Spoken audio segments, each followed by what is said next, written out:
नमस्कार, मैं हूं सैयद सुहेल और 5 की पंचायत में आपका बहुत बहुत स्वागत है। उत्तर प्रदेश की योगी सरकार के 100 दिन पूरे हो चुके हैं। 100 दिन पूरे होने पर सीएम योगी आदित्यनाथ ने अपनी पीठ खुद और खूब थपथपाई। 100 दिनों में न कोई दंगा और क्राइम पर लगाम, यह सीएम का कहना था। लेकिन शायद सीएम उन आंकड़ों को भूल गए जिसमें कहा गया है कि अब तक योगी सरकार के कामकाज के दौरान अपराधी और बेखौफ हो गए हैं। आम लोगों को तो छोड़िए, अब बदमाश खाकी को भी नहीं बख्श रहे। कल शाम बिजनौर में ड्यूटी के वक्त दरोगा की गला रेत कर हत्या कर दी गई और बदमाश सर्विस रिवॉल्वर तक छीन ले गए। हत्या के पीछे इलाके के खनन माफिया पर शक है। कानून व्यवस्था पर विपक्षी योगी सरकार को सवालों के घेरे में और कटघरे में खड़ा कर रहे हैं। 5 की पंचायत में हमारा सवाल है, क्या योगी राज में पुलिस भी महफूज नहीं और योगी सरकार कैसे निपटेगी माफियाओं के खौफ से?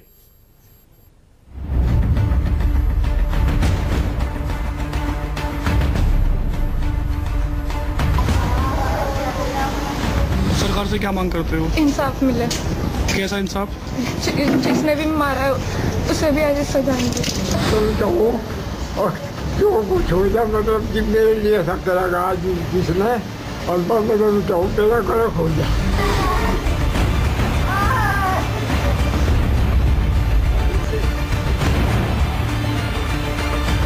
जनता के प्रति संवेदनशील प्रशासन होगा, गुंडा राज पूरी तरह समाप्त होगा और अराजकता के इस व्यवस्था में कोई स्थान। तो आपने सुना सभी को, उत्तर प्रदेश की घटना है। बिजनौर में एक दरोगा को गला रेत कर उसकी हत्या कर दी गई। उसकी बेटी की आंखों से आंसू रुक नहीं रहे।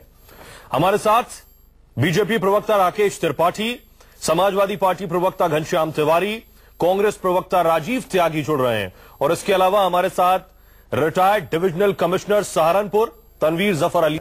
आप सभी का बहुत बहुत स्वागत है। राकेश त्रिपाठी साहब, अपराधियों ने ना अपराध छोड़ा है और ना उत्तर प्रदेश छोड़ा है।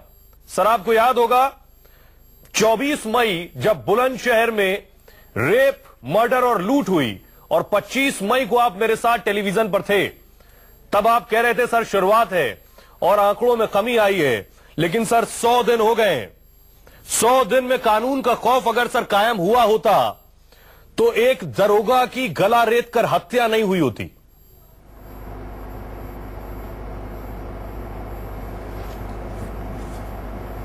सोहेल जी, जो घटना घटित हुई है बिजनौर पे, इस घटना से वास्तविकता में पुलिस का भी मनोबल पे असर आया है और इस तरह की घटना सभ्य समाज में और उत्तर प्रदेश में जिस तरह की स्थितियां हैं बिल्कुल नहीं होनी चाहिए। ये बात हम इस बात को बिल्कुल स्वीकार करते हैं कि वहां पर ये कमी आई है और कमी के कारण ही।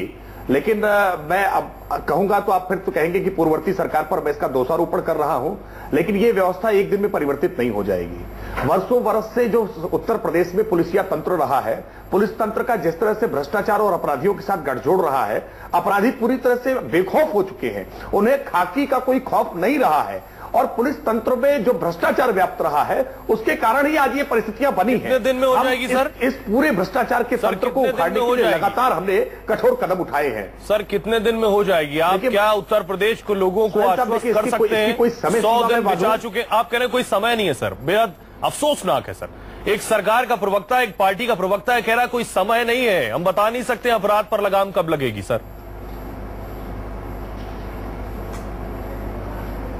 देखिए सोहेल जी, एक बात मैं स्पष्टता से कह सकता हूं कि उत्तर प्रदेश में कहीं भी कोई भी अपराध की घटना घटित होगी तो उत्तर प्रदेश की पुलिस संवेदनशील तरीके से उसकी तुरंत एफआईआर दर्ज करेगी और वैज्ञानिक तरीकों से उस मामले की गहनता से विवेचना करेगी, बिना किसी जाति मजहब के, राजनीतिक हस्तक्षेप के, किसी दबाव और प्रभाव के बिना उसकी गहनता से जांच करेगी और जो भी कठोरता से सीआरपीसी, आईपीसी के तहत दंड की व्यवस्था है उस दंड व्यवस्था को दिलाने का पूरा प्रयास करेगी। ये दुर्भाग्यपूर्ण है कि पूर्ववर्ती सरकारों के समय में जाति और मजहब के आधार पर आप अपने लिए शील्ड तैयार कर रहे हैं। सर, आप अपने बचाव के लिए बार बार पूर्ववर्ती सरकार का नाम ले रहे हैं और उनके आंकड़े सामने रख रहे हैं सर, लेकिन ये अफसोसनाक है।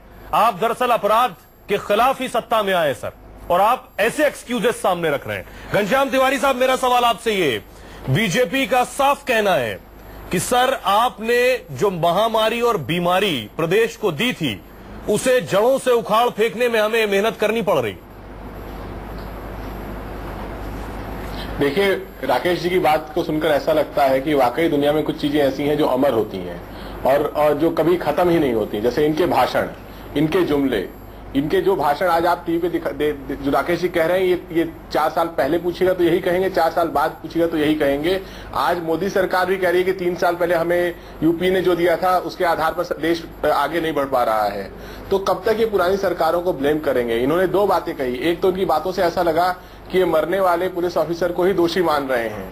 कह रहे हैं कि भ्रष्टाचार पुलिस प्रशासन में इतना व्याप्त है कि उनके ऊपर इस तरह के आक्रमण हो रहे हैं। दूसरी बात इनकी बात से ये लगा कि जैसे इस सरकार की कोई जिम्मेदारी ही नहीं है। पिछले 100 सालों में इन्होंने उत्तर प्रदेश में कानून व्यवस्था का क्या माहौल बनाया और उससे पहले चुनाव के दौरान सर आपकी जिम्मेदारी कैसे थी सर? चुनाव के दौरान माहौल बनाया था वक्त में, तो सर अपराध के दौरान माहौल बनाया था। कुंडा के सीओ जियाउल हक की हत्या सर आपके राज में ही हुई थी, कैसे भूल सकते हैं आप?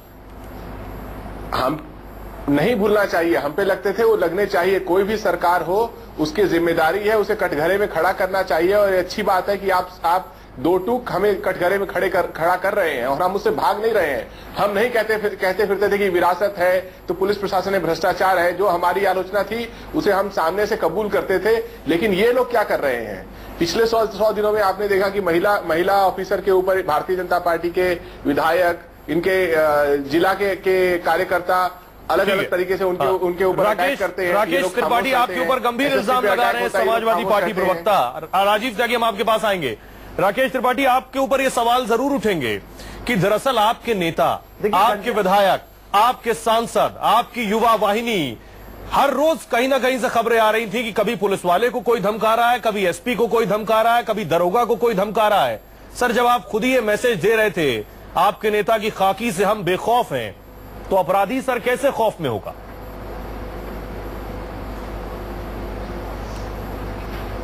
देखिए सर सोन जी, एक बात तो मैं इंटरप्रेट करने का काम जो कर रहे थे घनश्याम जी, कि मैंने ये कहा है कि पुलिस के भ्रष्टाचार के कारण वहां पर उस दरोगा की हत्या हुई है। ये बात बिल्कुल आप तथ्यों से घुमा रहे हैं। मैंने कहीं ये नहीं कहा है। मैंने कहा है कि चूंकि पुलिस के साथ अपराध का गठजोड़ इस तरह से हो गया था, इस वजह से अपराधियों के मन में नहीं सर, मेरे सवाल का जवाब नहीं रहा है और खाकी के खौफ न रहने के कारण ही आज दरोगा की हत्या हुई है।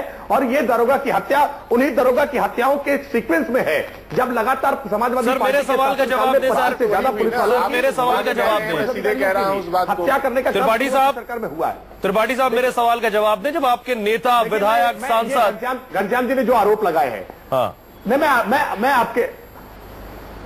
मैं जवाब दे रहा हूं सुहेल जी। हाँ। भारतीय जनता पार्टी के जिस विधायक या सांसद पर यह आरोप लगा रहे हैं कि उन्होंने पुलिस का मनोबल तोड़ने का काम किया, ये पूरी तरह से बेबुनियाद है। राकेश त्रिपाठी साहब ये आरोप नहीं लगा रहे हैं, पूरे देश ने टेलीविजन पर देखा है साहब। विधायक ने साफ पूरे देश ने वीडियोस देखे हैं। आप क्या बात कर रहे हैं? मैंने देखिए, आप केवल तथ्यों से परे, आप केवल कुछ फुटेज के आधार पर यदि किसी का चरित्र हनन करने का प्रयास करेंगे तो मुझे लगता है ये उचित नहीं होगा। आप उस पूरे त्रिपाठी साहब देखेंगे। त्रिपाठी साहब तस्वीरें झूठ नहीं बोलती हैं। त्रिपाठी साहब तस्वीरें झूठ नहीं बोलती हैं। युवा वाहिनी ने थाने में क्या किया और आपके विधायक और मंत्रियों ने कैसे कैसे एसपी को और दरोगा को धमकाया है, सबने देखा है। राजीव त्यागी, मेरा सवाल आपसे ये है, राजीव त्यागी, उत्तर प्रदेश में सरकार बदल गई, ये भी बताइए। राजीव त्यागी, पुलिस ने कार्रवाई की है। त्रिपाठी साहब, कार्रवाई क्या की है? तस्वीरें बता रही हैं सर। एक दरोगा की बेटी के आप आंसू देखिए, क्या कह रही है वो। पिता से रात 12 बजे ही उसकी सर बात हुई थी। आप सर सुरक्षा देने के नाम पर ही सत्ता में आए सर। और आप भी अगर हमारी पूरी सहानुभूति, आप अपने डिफेंस और एक्सक्यूज में एसपी का चेहरा दिखाएंगे तो आप नहीं बच सकते। मैं पूरी जिम्मेदारी राजीव त्यागी, निजाम बदल गया, सत्ता बदल गई, लेकिन उत्तर प्रदेश में क्या बदला? कह रहा हूं कि बेटी की आंखों में राजीव त्यागी से मेरा सवाल है सर। आंसुओं का हिसाब पूरा होगा। जी, आपने निजाम की बात की। मेरा मुंसिफ मेरा कातिल है, मेरे हक में क्या फैसला देगा? जब भारतीय जनता पार्टी के शीर्ष नेतृत्व से लेकर के भारतीय जनता पार्टी के सांसद, विधायक, भारतीय जनता पार्टी के जितने भी युवा वाहिनी है, जितने भी कार्यकर्ता हैं, नेता हैं, जब वो कानून को अपने हाथ में लेंगे। सहारनपुर में हमने सांसद को एसएसपी से बदतमीजी करते हुए देखा, आगरा में हमने दरोगा को पिटते हुए देखा, मथुरा में हमने दरोगा को पिटते हुए देखा, बिजनौर में लिंचिंग हुई है दरोगा की, जो चिंता का विषय है। बोया पेड़ बबूल का तो आम कहां से होए?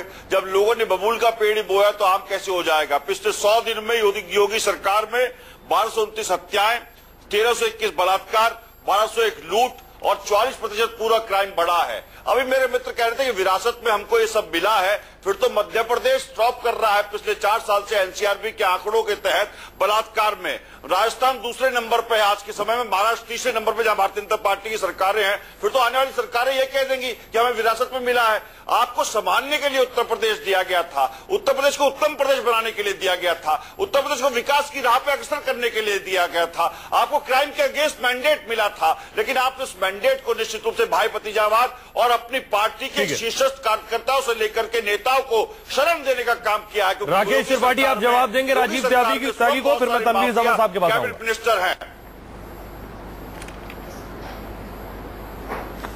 देखिए, राजीव त्यागी जी की पार्टी 27 साल से यूपी बेहाल का नारा देते देते उन्हीं अपराध का संरक्षण करने वाली समाजवादी पार्टी के साथ बैठ गई थी, जिसके खिलाफ वो लगातार आंदोलन करते रहे। तब उनको समाजवादी पार्टी के अपराध नहीं दिख रहे थे, 100 दिनों के अंदर इनको बढ़ते हुए अपराध दिखने लगे हैं। उत्तर प्रदेश में अपराध के आंकड़ों में बढ़ोतरी, रिकॉर्ड में बढ़ोतरी जरूर हुई है। उसका कारण साफ है कि 100% एफआईआर अब दर्ज होना शुरू हुई है। अब लोकल स्थानीय समाजवादी पार्टी के नेता की एफआईआर कब दर्ज नहीं होती, एफआईआर नहीं दर्ज कर रही है। एफआईआर कब दर्ज नहीं होती थी, यदि फरियाद साहब, ठीक है राकेश साहब, उस हिसाब से देखिए, राकेश साहब, राजीव जी आपके पास आएंगे। राकेश साहब, उस हिसाब से आप जो बात कह रहे हैं कि दरअसल अब एफआईआर दर्ज होनी शुरू हुई है, तो हर वो राज्य ये कह सकता है जब जब उसके राज्य में अपराध टॉप पर होगा और उसके ऊपर आरोप लग रहे होंगे, वो कहेगा दरअसल हम एफआईआर दर्ज कर रहे हैं हर अपराध की, इसलिए हमारे यहां आपको क्राइम ज्यादा दिख रहा है। सर, ये सिर्फ भागने का तरीका है। मेरा सवाल आपसे है, तनवीर जफर अली साहब रिटायर्ड डिविजनल कमिश्नर सहारनपुर के रहे हैं। सर, उत्तर प्रदेश के साथ दिक्कत क्या है? सरकारें बदल गई, सरकारें अपराध के खिलाफ सत्ता में भी आ गई, लेकिन अपराध नहीं रुक रहा। देखिए, मैं बहुत ब्रीफ में थोड़ा पीछे जाऊंगा, क्योंकि मैं फैमिली सिविल सर्वेंट्स की फैमिली को बिलोंग करता हूं। मैंने इस सिस्टम को बहुत पहले से देखा है। मैं जब छोटा था तो डीएम कमिश्नर के बंगले की दीवारें 3-3 फीट की हुआ करती थी, और एसएसपी की। उस जमाने में कोई ये डर नहीं होता था कि डीएम एसएसपी का कोई वो झांक लेगा दीवार। विलेज चौकीदार नाम की एक चीज होती थी, अब वो कहीं है, कहीं खत्म हो गया है। अगर विलेज चौकीदार गांव में घूम जाता था तो गांव वाले डर जाते थे कि विलेज चौकीदार साहब आए हैं, कोई बात तो नहीं है। ये इकबाल था, एक उससे चलता था रुतबे से, जिसकी वजह से लॉ एंड ऑर्डर चलता था। अब धीरे धीरे जो मैंने तो खुद 36 साल नौकरी करी, मैंने देखा है सिस्टम में गिरावट कि किस तरह से आई है। मुझे कानपुर का याद है, सन 86 में मैं यंग सिटी मैजिस्ट्रेट था और कैबिनेट मिनिस्टर का बेटा, मैं नाम नहीं लूंगा, शराब पिए हुए उन्होंने एक डिप्टी सीएमओ गाड़ी में टक्कर मारी। एक सब इंस्पेक्टर वहां खड़ा हुआ था, बहुत बहादुर और दिलेर, आजकल ऐसे अफसर नहीं है। वो गया, उसने उससे पूछा, उसने उससे बदतमीजी की। सब इंस्पेक्टर ने मंत्री के बेटे को जानते हुए और उठा के अरेस्ट करके थाने में बंद कर दिया। इंस्पेक्टर ने भी कहा ठीक है बंद कर दो। बाद में इंस्पेक्टर और सब इंस्पेक्टर सिपाही ट्रांसफर हो गए और इससे ज्यादा कुछ नहीं हुआ। अब आज के सिस्टम में देखिए, हमें राजनीति से मतलब नहीं है, पार्टियों से, लेकिन जब आप गुड्डों की बात तो छोड़िए, अगर आप अपनी पार्टी के कार्यकर्ताओं को, जुड़े कार्यकर्ताओं को नहीं संभाल पाएंगे तो आप लॉ एंड ऑर्डर कैसे चलाएंगे? जो घटना अभी बताई इन्होंने त्यागी जी ने, फतेहपुर सीकरी की, झांसियों को थप्पड़ मारा, चाहे आगरा की, चाहे सहारनपुर की, जिले में पुलिस चीफ, डिस्ट्रिक्ट एसएसपी के घर से ज्यादा सुरक्षित कोई जगह नहीं होती। अगर उस पर अटैक हो सकता है और उसमें शामिल होने वाले एमपी, अगर वो उनके खिलाफ कार्रवाई क्यों नहीं हुई? अगर हम लोग कार्रवाई, सरकार अगर कार्रवाई नहीं करेगी, अभी जो बात कह रहे थे हमारे, मुझे सर इतना बताइए, मेरा अगला सवाल बीजेपी से ही होगा। एसपी के रूल ऑफ लॉ और आप बीजेपी के लॉ एंड ऑर्डर सिचुएशन में कोई फर्क देख रहे हैं? प्लीज सोहेल साहब। नहीं, देखिए, ये कहना बड़ा मुश्किल है। रूल ऑफ, ये एकदम से जो स्पर्ट आई है पिछले 2-2.5 महीने में, इतना क्राइम, इस तरह का क्राइम तो पहले नहीं होता था। हमने सारी सरकारें देखी हैं। पीछे आप वजह यही मान रहे हैं कि पॉलिटिकल लोगों का बहुत ज्यादा दखल है? अगर पॉलिटिकल लोगों का जब तक दखल रहेगा तब तक लॉ एंड ऑर्डर ऐसे ही रहेगा। जब तक कि निष्पक्ष रूप से प्रशासन को कार्य नहीं करने दिया जाएगा, तब तक लॉ एंड ऑर्डर ऐसे ही रहेगा। राकेश साहब, एक बात बिल्कुल साफ है शीशे की तरह कि एडमिनिस्ट्रेशन, प्रशासन और शासन चाले तो प्रदेश में अपराध नहीं हो सकता है, प्रदेश में दंगा नहीं हो सकता है, क्राइम नहीं हो सकता है। यह बात साफ है, खुद रिटायर्ड डिविजनल कमिश्नर कह रहे हैं। दरअसल ये राजनीतिक दखल अंदाजी, हस्तक्षेप है जो प्रशासन को रोकता है। एक इसमें एक दिक्कत और है, गवर्नमेंट चाहती है, कहती है प्रशासन से या पुलिस से कि थोड़ा झुक जाओ, और प्रशासन और पुलिस जो है वो रेंगने लगते हैं। राजनीतिक हस्तक्षेप ही केवल झुके भी क्यों? यदि थोड़ा झुकने को कहती है तो रेंगने लगते हैं। ईमानदार अधिकारियों को कोई राजनीतिक हस्तक्षेप नहीं दिखा सकता है। किसी भी तरह का राजनीतिक हस्तक्षेप ईमानदार अधिकारियों को नहीं टिका सकता है। इसके पीछे एक बड़ी वजह भ्रष्टाचार होती है। भ्रष्टाचार के नाते ही राजनीतिक हस्तक्षेप को लोग त्रिपाठी साहब आपके सवाल का जवाब अभी, बात को कठोरता, त्रिपाठी साहब आपके सवाल का जवाब अभी, भ्रष्टाचार पर लगा। त्रिपाठी साहब आपके सवाल का जो बात आपने कही कि किसी वर्दीधारी को कोई डिगा नहीं सकता है जब तक वो भ्रष्ट ना हो, सर बताइए, क्या सिर्फ भ्रष्ट होना ही एक वजह है या और भी बहुत से प्रेशर्स होते हैं एडमिनिस्ट्रेशन में रहते हुए? देखिए, भ्रष्टाचार एक बड़ी रिलेटिव टर्म है और कोई विभाग या कोई वो उससे पूरी तरह से मुक्त नहीं है और ना हम किसी को कहना चाहिए कि इस विभाग में बहुत ज्यादा है। ठीक है, भ्रष्टाचार है, सब जगह है, परंतु वो एक अलग पार्ट है और ड्यूटी एक अलग। सर, जब आप अपने क्षेत्र में किसी सांसद और विधायक के जरिए या उसके कहने पर पोस्टिंग पाते हैं तो आपकी मजबूरी हो जाती है उसकी बात सुनना। बिल्कुल ठीक कह रहे हैं आप। जब तक सांसदों और विधायकों के द्वारा पोस्टिंग होती रहेंगी तब तक वहां का प्रशासन और पुलिस उनके दबाव में काम करता रहेगा। जी, ये फैक्ट है, इसको आप बदल नहीं सकते। सर, आपको अगर मैं रेट करने को कहूं या कंक्लूड करने या समझने को कहूं तो एसपी गवर्नमेंट या आपके नजरिए से बेस्ट गवर्नमेंट जिसके दौरान शासन प्रशासन बहुत चुस्त दुरुस्त रहा है? वो मैं समझता हूं जो बेस्ट लॉ एंड ऑर्डर का पीरियड था वो बसपा सरकार में था। लाइन उनकी जो थी क्लियर होती थी, बिल्कुल कोई कंफ्यूजन नहीं होता था, जो तय हो गया वही होना है। सपा सरकार में बहुत। राजीव त्यागी कुछ कहना चाह रहे हैं। जी राजीव साहब। देखिए, सरकार जब भाषण से और टेलीविजन की टीआरपी के हिसाब से चलने लगे, समझ लीजिए, लोगों से कहना चाहूंगा, जो सम्मानित व्यूअर्स हैं न्यूज 24 के, उनसे कहना चाहूंगा, कृपया लोगों को धरातल पे चेक करना चाहिए कि सरकार क्या कर रही है। इसी सरकार ने वादा किया था कि कानून व्यवस्था बेहतर करेंगे। माननीय योगी जी ने विधानसभा में कहा था कि जब कोई दिया बड़बड़ाता है या दिया खत्म होने वाला होता है तो बहुत जोर से रोशनी करता है, ऐसे अपराध भी कर रहा है, लेकिन उसको बात को भी 1 महीना हो गया है। तो मैं कहना चाहूंगा, सरकार का इकबाल खत्म है। सरकार का इकबाल इसलिए खत्म कि सरकार के जो ऑफिशियल गुंडे हैं, जो लुम्पन एलिमेंट्स हैं, उन लोगों ने प्रशासनिक अमले को बिल्कुल ध्वस्त करने के रख दिया है। जब दरोगा की फीत को उतारने का काम भारतीय जनता पार्टी के कार्यकर्ता करेंगे तो आम आदमी से लिंचिंग का दौर चल रहा है पूरे उत्तर प्रदेश से लेकर पूरे देश में। आप किस समाज की तरफ रचना कर रहे हैं? मैं पूछना चाहूंगा लोगों से, राजीव साहब, अगर आप रहे हम लोग बात आज अगर एक व्यक्ति का लिंचिंग हुई है, कल किसी और की होगी, परसों किसी और की होगी, कल उससे अगले दिन मेरी होगी, तो ये निश्चित रूप से हम चिंता का विषय है। और मैं लास्ट सेंटेंस कहना चाहूंगा, एक परिवार का मुखिया अगर बदतमीजी करता तो उसके बेटे भी करेंगे। इसी तरह से मैं कहना चाहूंगा, भारतीय जनता पार्टी के सांसद और विधायक जो बदतमीजी कर रहे हैं, एक महिला कर्मी के वीडियो के कमरे में घुस जाते हैं भारतीय जनता पार्टी के गुंडे, उसके बेडरूम में घुस जाते हैं और उसके बाद मंत्री कहते हैं तो थोड़ा थोड़ा उत्साह में हो जाता है। तो इसका मतलब आप प्रतिशत दे रहे हैं गुंडों को, आप प्रतिशत दे रहे हैं आपराधिक तत्वों को। इसका मतलब भारतीय जनता पार्टी में डिफरेंस नहीं है। ठीक है राजीव साहब, जरा तुलना कर दें, एसपी के लॉ एंड ऑर्डर को भी जरा बता दें, क्या हालात थे? एसपी के लॉ एंड ऑर्डर की वजह से, और निश्चित रूप से हम इसीलिए तो हारे।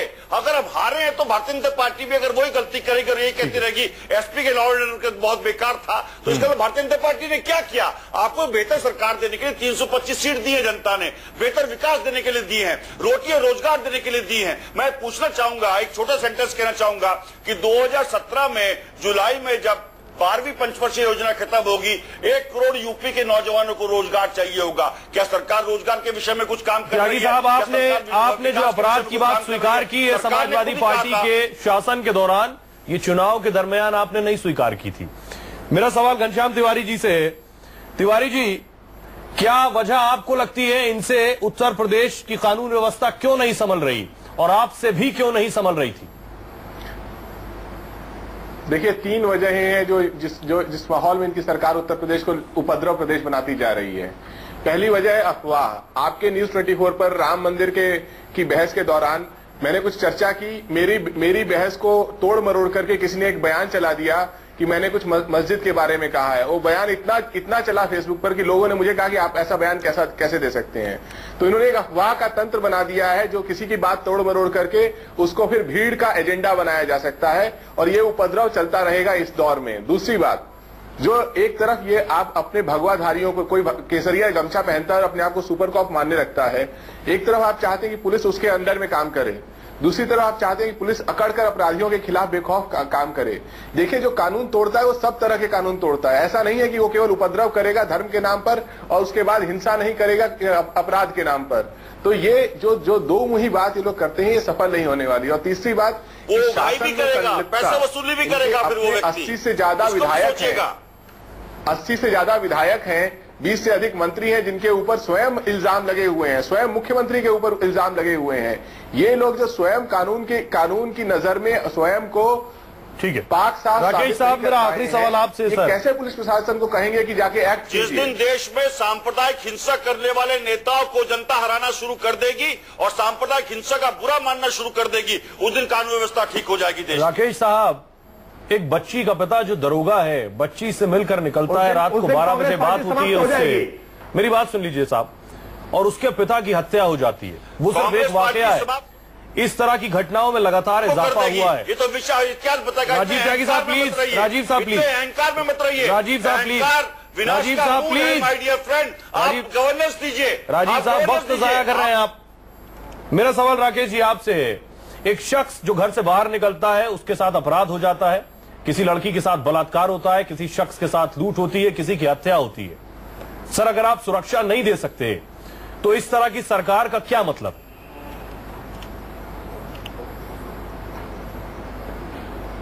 सोहेल जी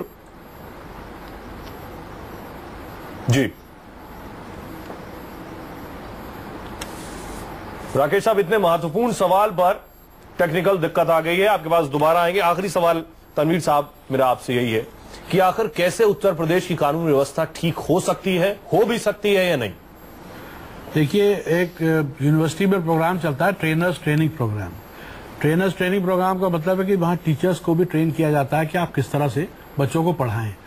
बहुत पहले का सिस्टम जो था एडमिनिस्ट्रेशन का, वो ये था कि कभी पटवारी को भी गांव वालों के सामने मत डांटिए, तो उससे उसका प्रभाव कम होता है, मनोबल कम होता है और वो काम नहीं कर पाएगा। अब आज के जमाने में लखनऊ का किस्सा मैंने अभी टीवी में पढ़ा, मुझे बड़ा ताज्जुब हुआ कि वहां के लोकल विधायक ने डीआईजी और एसएसपी को बुला के पब्लिक के सामने डांटा। अब वो तो डीआईजी एसएसपी को जाना नहीं चाहिए, एमएलए जो है वो नहीं बुला सकते डीएम एसएसपी को, मंत्री जी बुला सकते हैं, माननीय मंत्री। तो इस तरह की बातें अगर होंगी तो उसका क्या रसूख रहेगा।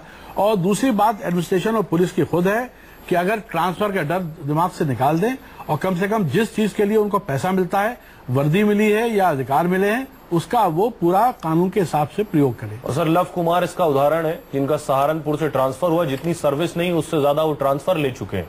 शायद निष्पक्ष तरीके से आप काम करते हैं तो आपको ये सारी चीजें सिस्टम की झेलनी पड़ती हैं और आप बेबस होते हैं। बहुत बहुत शुक्रिया आप सभी मेहमानों का। उत्तर प्रदेश की सरकार अपराध के खिलाफ आवाज उठाकर इसी नारे के साथ सत्ता में आई थी, लेकिन फिलहाल जो बात कह रहे हैं रिटायर्ड डिविजनल कमिश्नर साहब, जब तक सियासतदानों का, राजनीतिज्ञों का प्रशासन में दखल होगा, एसपी को, दरोगा को वो पब्लिक के सामने डांटते रहेंगे तो बदमाशों के हौसले बुलंद रहेंगे और खौफ नहीं होगा बदमाशों में और इस तरह की घटनाएं और वारदातें बढ़ती रहेंगी। बहुत बहुत शुक्रिया आप सभी मेहमानों का।